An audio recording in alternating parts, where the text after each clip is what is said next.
আজকে বানাবো ভেজ মোমো। বাঁধাকপি, গাজর, তারপরে দিয়ে দেবো ক্যাপসিকাম, পেঁয়াজও দিয়ে দেবো।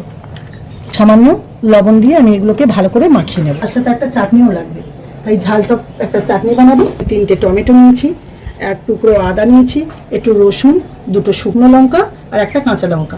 এবার আমি ময়দাটা মেখে নেব। আমার মতন আপনারা লবণ দেবেন। আমি এখানে একটু জল দিয়ে এবার ময়দাটা মাখিয়ে নেব। ময়দাটা বেশি নরম এবং শক্ত মাখাইনি, কতটা জল বেরিয়েছে। মোমোর পুরটা বানাবো।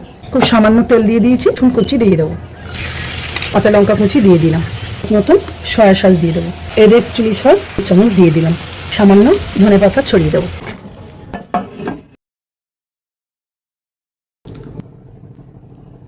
এই পাশটা ওরকম মুড়ে নেবো, নিয়ে দুটো ধরবো।